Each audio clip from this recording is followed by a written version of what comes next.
E3 2018, RE2 Remake, Sekiro, Spider-Man, Ghost of Tsushima, Death Stranding. Okay, I can't even say that last one. Thinking back, E3 2018 was stacked. And then we got shown this trailer. Now, they have begun to merge as one. And our last hope are the heroes we could only imagine, uniting to fight for our survival.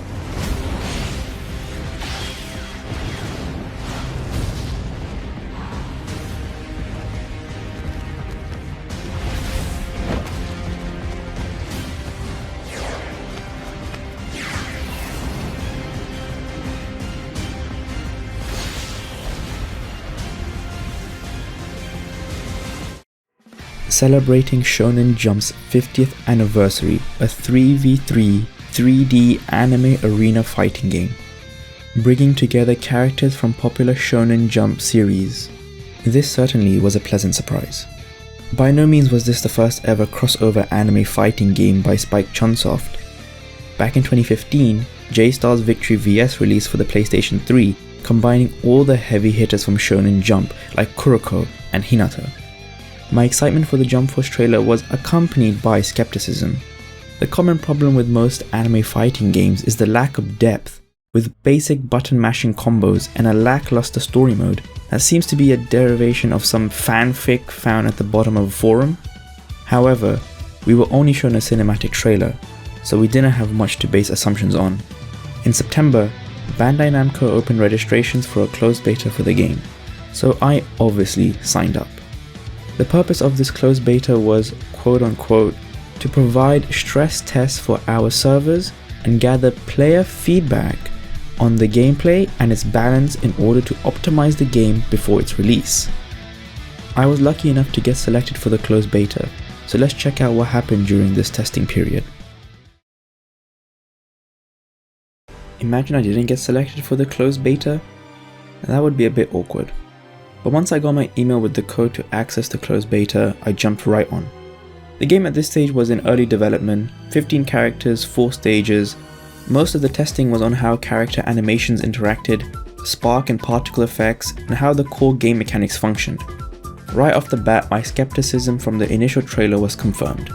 Square and triangle were the two main attack buttons, and combos were performed by mashing those buttons, with the addition of special moves which were performed by pressing R2 and square, triangle or circle together. R2 and X pressed together performed a super move. At the end of an attack string, the opponent gets hit away, but you can keep pressing attack buttons to chase and perform attacks. However, your opponent can reverse this attack by pressing an attack button of his own at the same time that you press one. But as there is no way to time or practice this, it ends up becoming a mashing contest and your opponent can outmash you and do damage even though you're the one who started the combo.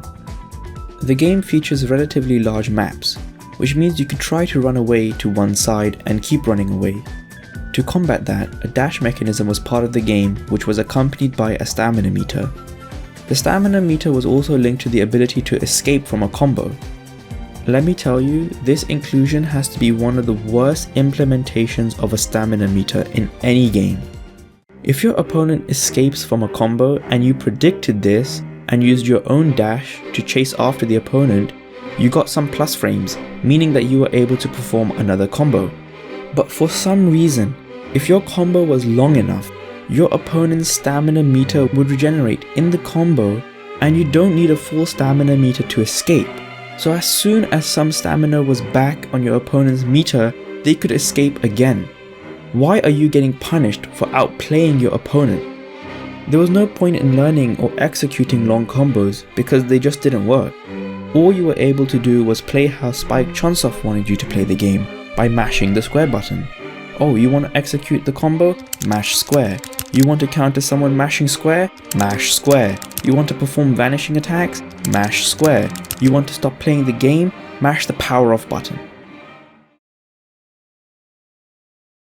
It's natural to take on the feedback from the closed beta period and improve upon the game from the previous version. But when I started playing the open beta, I found that there hadn't been much change from the time the closed beta finished to the open beta, which was a period of 3 months. The open beta had the same problems that the closed beta had. All that had been changed was the addition of more characters and improved consistency on the particle effects. But still, that didn't stop me from testing out the game's balance, which I have to say needed improving. As there was no numerical frame data available, all my analysis had to be from visual inspection. There were some glaring balancing issues. Some special moves were heavily plus on block, making them very overpowered, when visually they looked punishable. Characters randomly whited out mid-combo, grabs were very inconsistent, simultaneously being very overpowered. Along with the other mentioned mechanical flaws from the closed beta, it felt like the game was being put together as a last-minute school project, while also not taking into consideration feedback given about the problems. Remember the purpose of the beta from before? Gather player feedback on the gameplay and its balance in order to optimize the game before its release? Well, that was thrown out of the window. Collective feedback was given on the problems that the game had and how they could have been fixed, but none of this was even taken into consideration at any stage of the testing periods. By the time the open beta was out, the game was scheduled to release a few days later, so there wasn't any hope that there would be much change for the release.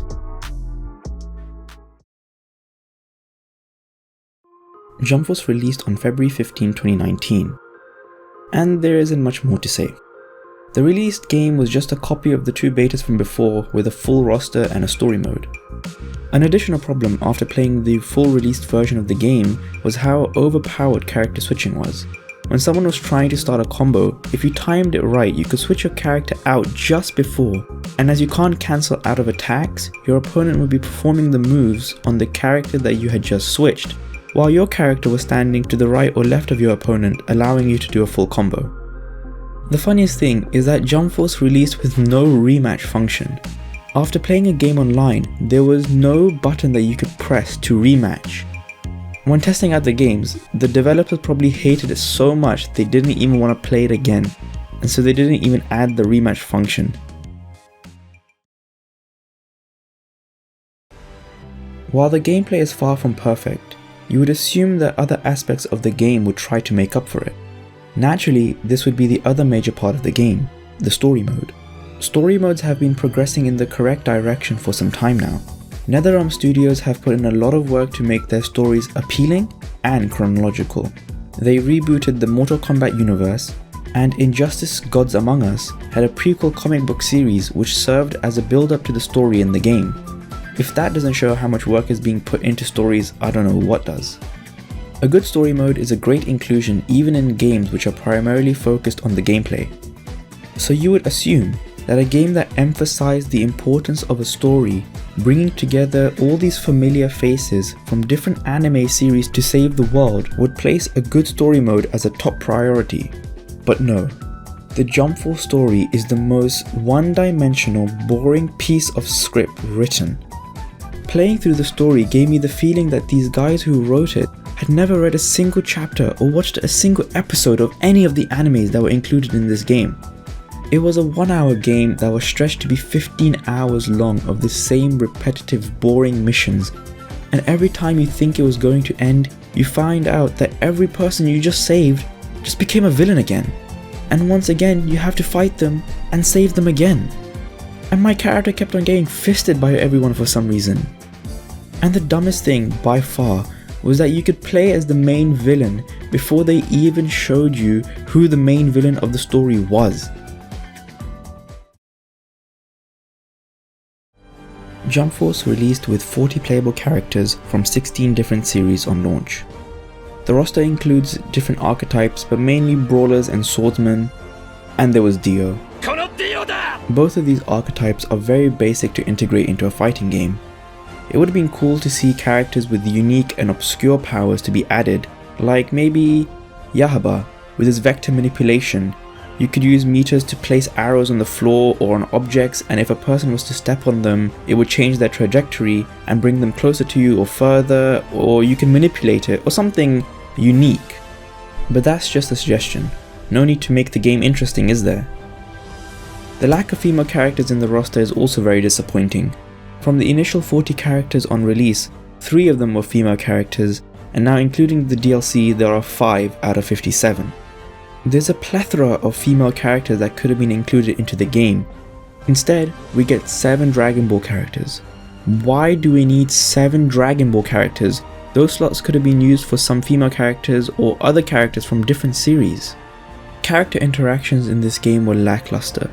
Spike Chunsoft did an amazing job with the character interactions in their previous game, One Piece Burning Blood. Characters that hadn't necessarily met in the actual manga would have witty back and forths. Some dialogue was potentially new information that hadn't necessarily occurred in canon, which made it interesting to listen to. But the dialogue in Jump Force was the same sentence written in different words. However, not all the dialogue was monotonous. There was some dialogue where the character's personality did come through.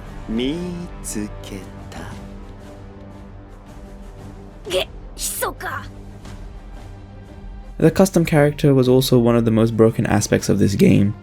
Not as broken as Soul Calibur 6's custom costumes, but still broken in its own way. You can give your custom character special moves that are available to other characters in the game. What does that mean? Well, you can give your character a combination of the most broken special moves all in one character, and then you can keep switching them out for other broken moves. Seems fair to me. Jump Force could have been an ambitious game of depth, incorporating a wide variety of characters and gameplay mechanics which reflects the uniqueness of each series and character. A fitting way to celebrate 50 years of Shonen Jump. But instead of that, we got the same basic button mashing shallow game with a roster of familiar faces that was going to attract the casual anime fan as well as those of us into fighting games to grab our cash and present us with a game that feels empty and devoid of any effort. A truly wasted opportunity. Stay safe and remember to get good.